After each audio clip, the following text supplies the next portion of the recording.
Hey YouTube, this is Steve from Average Joe's Fantasy Football, and Week 12 is now upon us. There are no teams on a bye this week, which is fantastic. You've got 3 solid, great games on Turkey Day, and then of course you got games throughout the day, Sunday night and Monday night. So again, there is a lot of great football coming up this week. Hopefully you guys are enjoying and getting ready for Turkey Day, and you guys are coming into this video with a victory from Week 11. There was a great game in Monday night. It was more of a blowout than more so a close one, but it was a great game. I enjoyed it. There's some really good plays from players like Jimmy G, Kittle, Ayuk, and then not so much out of the Cardinals except for D Hopkins. But hey, it is what it is. Hopefully you guys came out with a victory for there.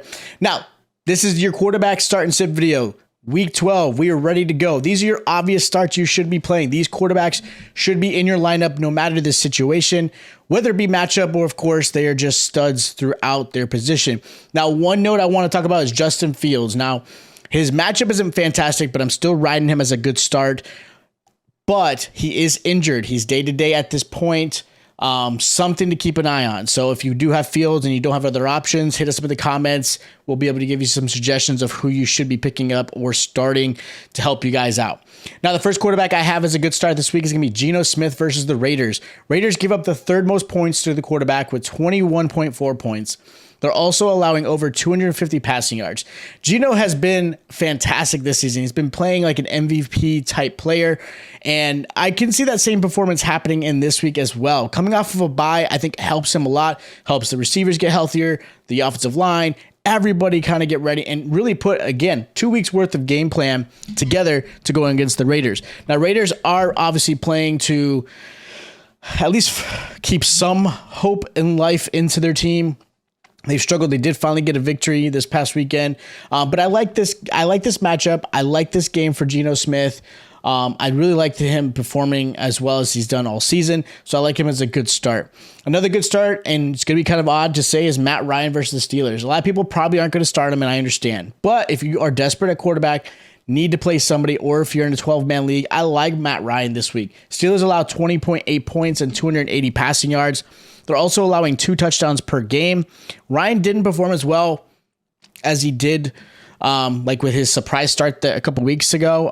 This past Sunday, he kind of struggled, but he played smart. He kept the game close. He didn't turn over the ball. Almost came up with an upset against the Eagles. The Steelers have struggled against the pass. Even with obviously Watt coming back, running after the quarterback, they are still struggling to stop it. They just gave up so many points to Burrow. Now, Burrow's obviously Burrow, not Matt Ryan. But I still think Matt Ryan's a nice little sneaky start. I think he gets surprised you and get you a couple touchdowns, 250 yards or so, and have a pretty decent day. So I do like him as this nice sneaky start. Another quarterback I like is the old man Tom Brady versus the Browns. I know the Browns held Josh Allen to 14 points this past weekend, who's one of the best QBs in the game. With that said, though, I believe Brady coming after a bye, I think is a phenomenal situation for him.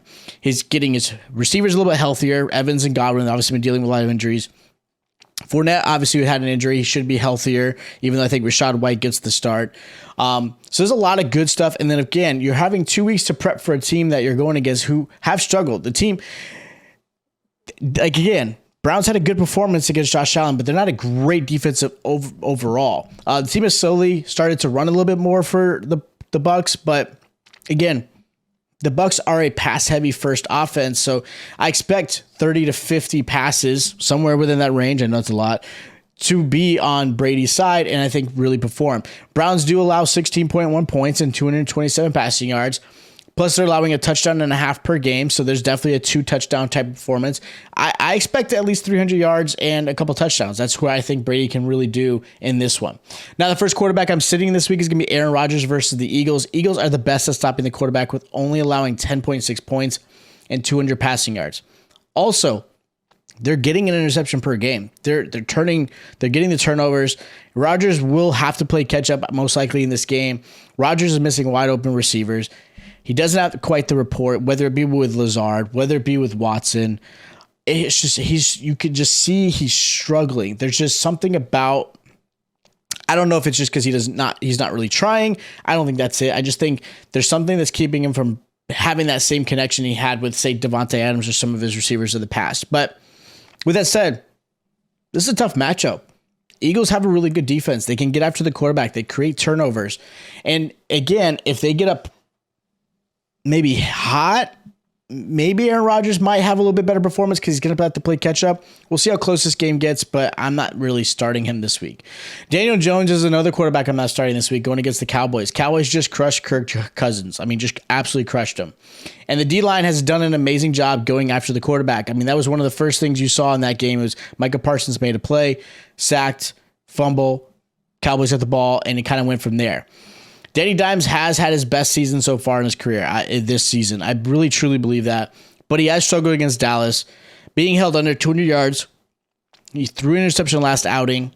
Cowboys hold quarterbacks to 13.4 points and under 200 passing yards. They do allow at least one touchdown per game. So that's one thing Danny Dimes has going for him. And, of course, his legs. That's something that I think a lot of people forget. One issue with the Dallas Cowboys defense is stopping the run, whether it be from a quarterback or a running back position. So if Dallas is going to not blow out this team, the Giants want to have any chance, they have to establish a run and keep the game close. But we'll see how things perform. But I'm not, again, this matchup, I'm not starting Daniel Jones. It's going to be a good Turkey Day game, but I'm not starting him. Another one I'm not starting is Jared Goff versus the Bills. Goff isn't most likely in your lineup anyways, but the Bills is definitely one team I wouldn't start him at all against. Bills hold quarterbacks to 14.5 points and under 240 passing yards.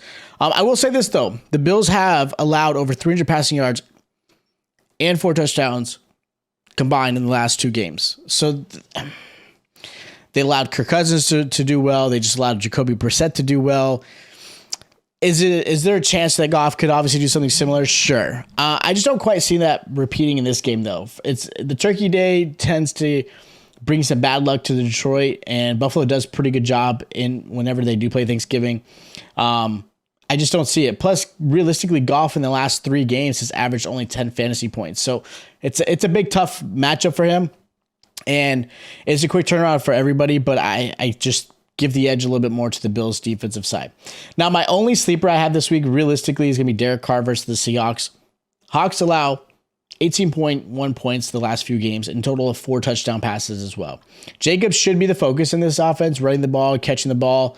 But the Carr has really started to grow that connection between him and Devontae Adams, kind of looking like their old college selves. They had that nice little catch, at the end of the game to finish it off against the Broncos. So, again, there's definitely that type of performance. I do expect this game to be fairly close, pretty even, I think. I actually think Raiders and Seahawks will be a little bit more of an even matchup than I think most people would agree on. So I think with that said, keeps Carr in the game, keeps Carr passing. I do think, again, that rapport with him and Adams works great. And I think it's just going to be a fun game. I really enjoy it. I do like Derek Carr as a nice little sleeper.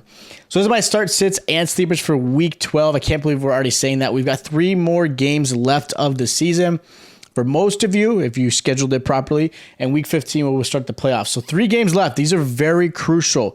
You shouldn't be holding on to players that have no value to your team at all unless they're handcuffs.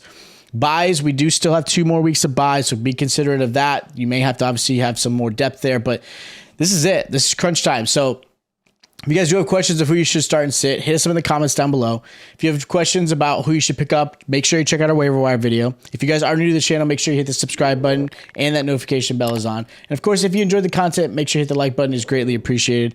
Make sure you stay tuned. We'll be dropping our start and sits, running backs, wide receivers, tight ends as well. We'll get that stuff ready for you for Turkey Day. So make sure you check out all those start and sit videos. Again, we want to get those prepped out and ready for you guys as fast as we can. So that way on Turkey Day, you've got all your videos in, you got your lineup set up, and you're ready to go and enjoy some really good food and good football. All right.